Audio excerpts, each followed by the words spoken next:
لا إله إلا الله لا إله إلا الله لا إله إلا الله. إن الحمد لله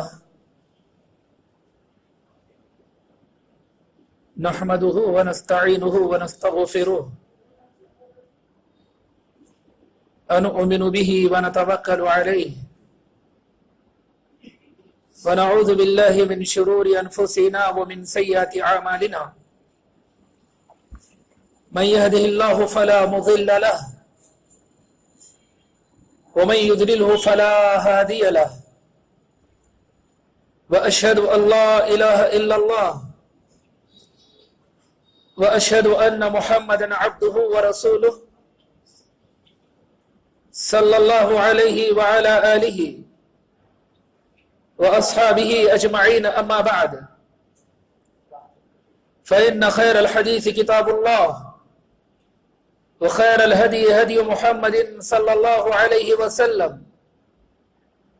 وشر الأمور محدثاتها وكل محدثة بدعة وكل بدعة ضلالة وكل ضلالة في النار. فأعوذ بالله من الشيطان الرجيم. بسم الله الرحمن الرحيم. يا أيها الذين آمنوا اتقوا الله حق تقاته ولا تموتن إلا وأنتم مسلمون.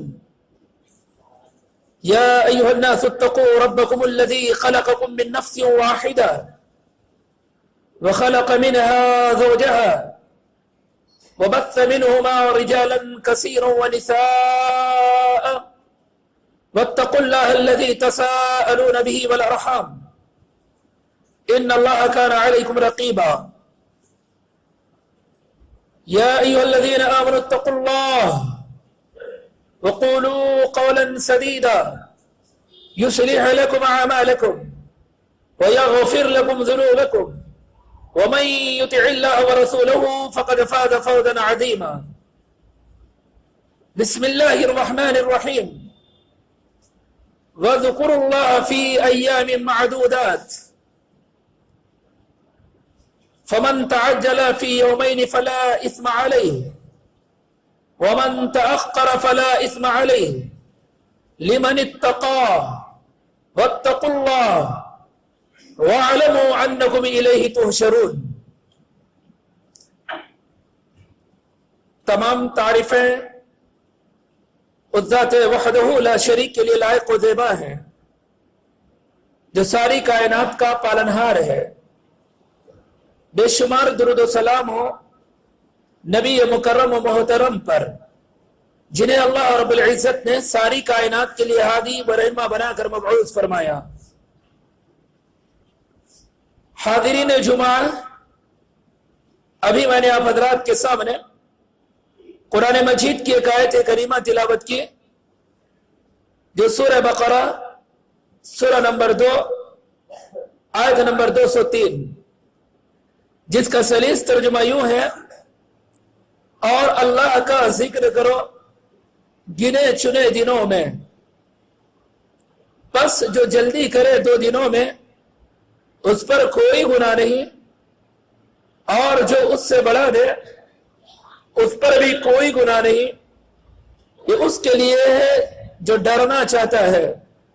اور اللہ سے ڈرو اور جان لو بے شک تم سب اللہ ہی کی طرف جمع کیے جاؤ گے. آج اس آیت کریمہ کی روشنی میں ابتدائی ایام ذی الحجہ، ماہ ذی الحجہ کے ابتدائی ایام کی کیا فضیلت ہے اور ان دنوں میں کیا کرنا چاہیے. جیسا کہ ہم پچھلے کچھ خطبات جمعہ سے حج کے تعلق سے گفتگو سماعت کر رہے تھے، تقریباً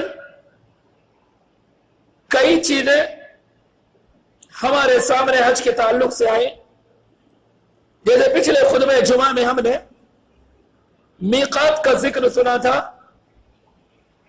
کہ جو لوگ حج یا عمرہ کو جاتے ہیں پوری دنیا سے جس علاقے سے آتے ہیں وہ کون کون سے مقامات ہیں جہاں سے ایک حاجی، جہاں سے ایک عمرہ کرنے والا بغیر احرام باندھے حج اور عمرہ کے لیے نہیں جا سکتا؟ اس کے آگے بڑھ کر حج عمرہ کے کچھ مسائل تھے، جیسے احرام کا بیان، یا پھر طریقہ حج، طریقہ عمرہ، بہت ساری چیزیں مختلف جگہ سے حج اور عمرہ کرنے والے سیکھتے ہیں، سمجھتے ہیں۔ چونکہ ابھی ماہ ذی الحجہ بالکل قریب ہے، ممکن ہے اگلی جمعہ ماہ ذی الحجہ کی 2 تاریخ ہو، تو ذی الحجہ کا مہینہ شروع ہونے سے پہلے ماہ ذی الحجہ کے ابتدائی ایام کے کچھ اعمال ہے جو ہمیں پہلے سے پتہ ہو تو ممکن ہے عمل کرنے میں آسانی ہو۔ ماہ ذی الحجہ آپ جانتے ہیں یہ کون سا مہینہ ہے؟ حرمت والا مہینہ ہے، یعنی وہ مہینوں میں ان کا شمار ہے جو 12 مہینوں میں 4 مہینے حرمت والے مہینے ہیں، ان میں سے مسلسل 3 مہینے جو ہیں ان مہینوں میں ایک مہینہ ماہ ذی الحجہ ہے۔ 3 متوالیات، جیسے نبی صلی اللہ علیہ وسلم نے کہا 3 مہینے تو لگاتار ہیں، مسلسل ہیں، ذو القعدہ وذو الحجہ ومحرم۔ پھر چوتھا جو حرمت والا مہینہ ہے، کون سا مہینہ ہے وہ؟ رجب وذر الذی بین جمادی و شعبان، چوتھا حرمت والا مہینہ ہے رجب کا۔ تو ایک تو ابھی جو ماہ ذی القعدہ چل رہا ہے، ایک معنوں میں ہم حرمت والے مہینوں کے اندر سانسیں لے رہے ہیں، وہ مہینے ہیں جو قابل احترام ہیں۔ اللہ تبارک و تعالیٰ نے جہاد فی سبیل اللہ جیسے عمل کو ان مہینوں میں ممنوع قرار دیا ہے۔ قتال نہیں ہوگا، جنگ نہیں ہوگی، لڑائی نہیں ہوگی، اعلاء کلمت اللہ کے لیے جو جنگ کی جاتی ہے ان حرمت والے مہینوں کے اندر، اس جنگ کو بھی ملتوی کر دیا جائے گا، الا یہ کہ سامنے والے مجبور کر دیں، دشمن مجبور کر دیں، وہ لڑنے کے لیے آمادہ ان مہینوں میں ہو جائے، تب اللہ تبارک و تعالیٰ نے اہل ایمان کو بھی حکم دیا ہے کہ تم بھی لڑو، جنگ کرو۔ لیکن میرے دوستو، آج ان ممالک میں جن ممالک کو مسلم ملک کہا جاتا ہے، اسلامی ملک کہا جاتا ہے، ان حرمت والے مہینوں کی بھی کوئی وقت اور کوئی قدر ان ملکوں کے اندر نہیں رہی۔ آئے دن آج بھی ظلم زیادتی، چاہے ملک شام کا معاملہ لو، عراق کا معاملہ لو، جہاں پر روزانہ طرح طرح کے مظالم، طرح طرح کے معاملات ابھی بھی جاری ہیں۔ حالانکہ اللہ تبارک و تعالیٰ نے جہاد جیسے عمل کو ان مہینوں میں منع کیا تھا، روک دیا تھا۔ حالانکہ جہاد، اللہ کی راہ میں لڑنا، اللہ کی راہ میں جنگ کرنا، یہ کوئی ناحق قتل نہیں، زمین میں فساد نہیں، ناحق کسی کی جان کو مارنا نہیں، بلکہ جہاد فی سبیل اللہ ایک ایسا عمل ہے جس کے ذریعے سے دنیا میں امن لایا جا سکتا ہے، جس کے ذریعے سے ظالموں کو ظلم سے روکا جا سکتا ہے۔ وہ لوگ جو لوگوں پر مظالم ڈھاتے ہیں، ان ظالموں کو اس ظلم سے روکا جا سکتا ہے اسی عمل کے ذریعے۔ لیکن اتنے بہترین اور افضل عمل کو بھی ان مہینوں کے اندر روک دیا گیا۔ بہرحال یہ حرمت والا مہینہ ابھی جو ذو القعدہ چل رہا ہے، اب قریب یہ ختم ہوگا، اس کے بعد دوسرا مہینہ جو حرمت والا ہے وہ کون سا شروع ہوگا؟ ماہ ذی الحجہ کا۔ پھر اس کے اختتام پر تیسرا مہینہ شروع ہوگا، کون سا؟ محرم کا۔ یہ ذو الحجہ نبی صلی اللہ علیہ وسلم نے اس کے ایام ابتدا، آغاز کے ایام، ان دنوں کی فضیلت بیان کرتے ہوئے کہتے ہیں، حدیث کے راوی حضرت عبداللہ ابن عباس رضی اللہ عنہما ہے، عن عبداللہ ابن عباس رضی اللہ عنہما قال قال رسول اللہ صلی اللہ علیہ وسلم ما من ایام عمل الصالح فيها احب الى الله من هذه الايام يعني ايام العشر قالوا يا رسول الله ولا الجهاد في سبيل الله قال ولا الجهاد في سبيل الله